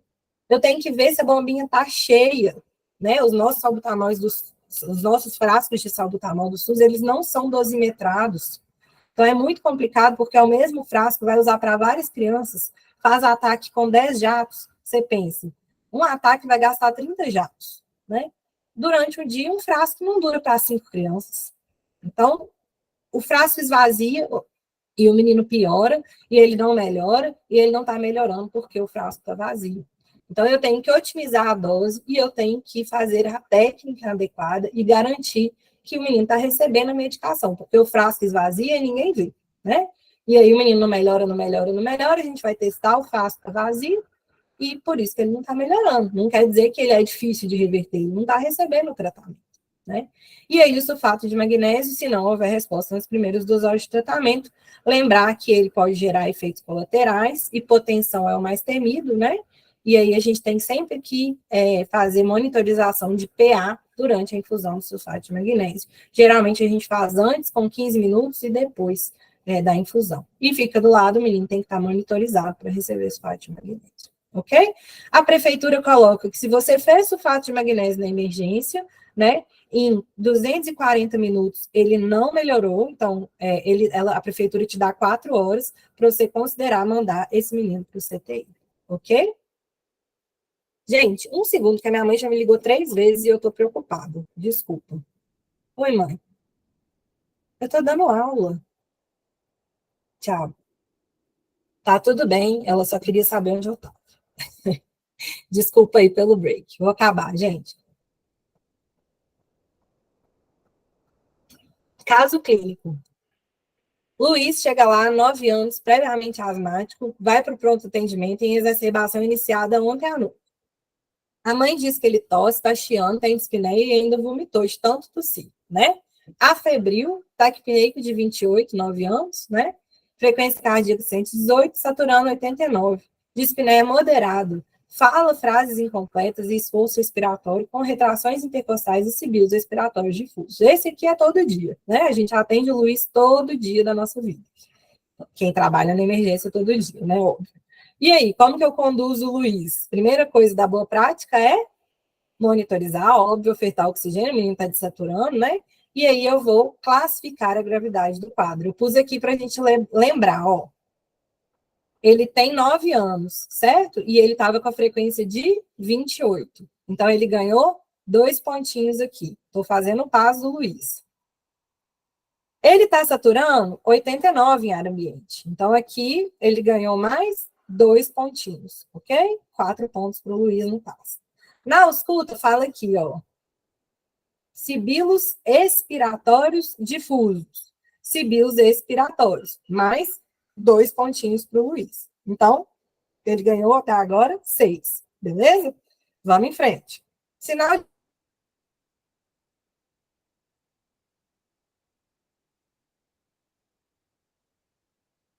2, 4, 6, mais 1, 8.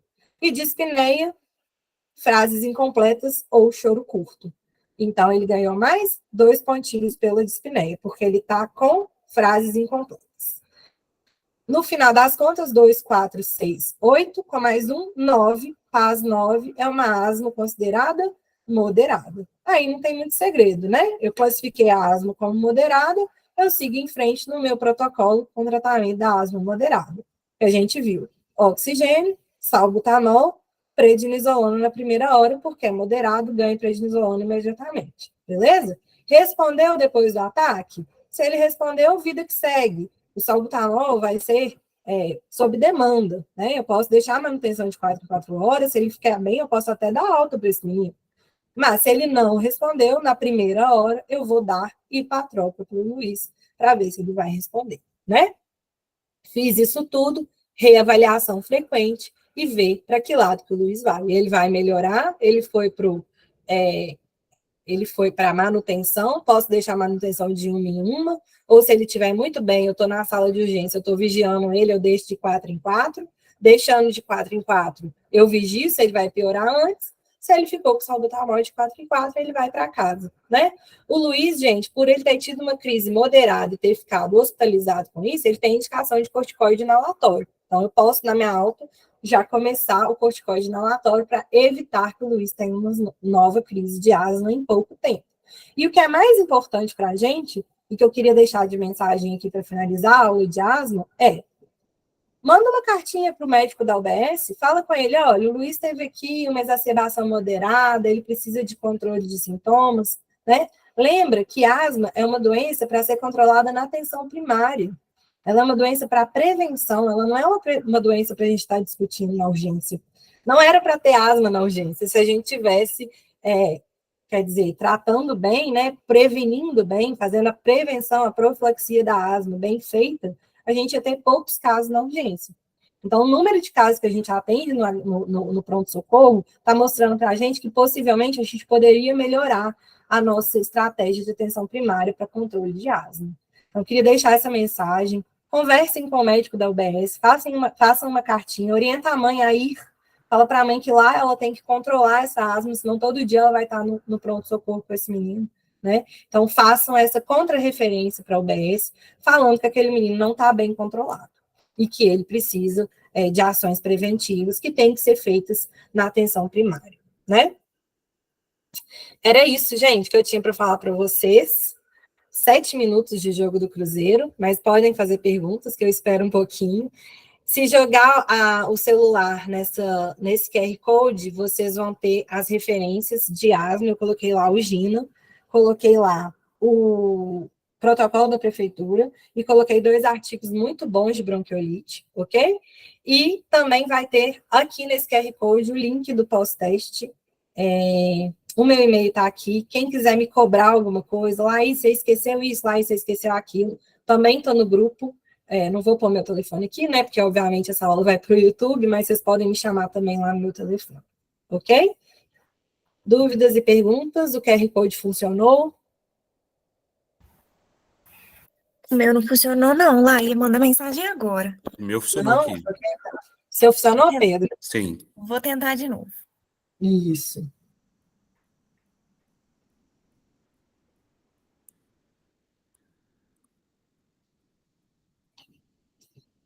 Que bom que vocês gostaram, meninas. Eu vou mandar o link do pós-teste, tá, Mires? Vou pegar aqui agora, peraí. Vou parar. Vou mandar o link do pós-teste e o link da pasta, porque aí se alguém não conseguiu, vocês entram pelo link e acessam a pasta com as referências. Obrigada, meninas, foi um prazer. Corporativo, o Pedro tá mandando aí. Quiser ligar para a gente para conversar, trocar umas ideias.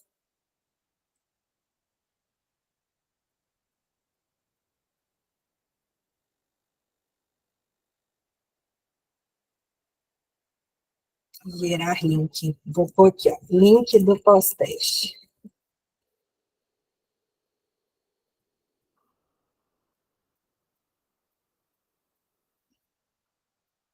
Nós vamos mandar no grupo também, tá? Só um instantinho.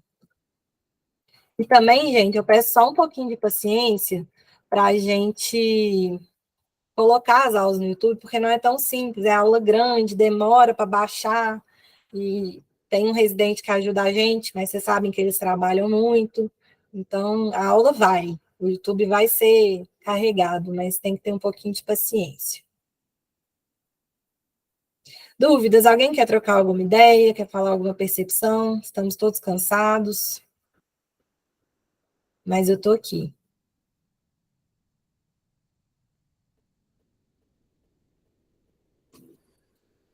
Eu acho que a gente pode terminar, né? Isso, estou mandando aqui só o link da pasta com as referências dessa aula, ok?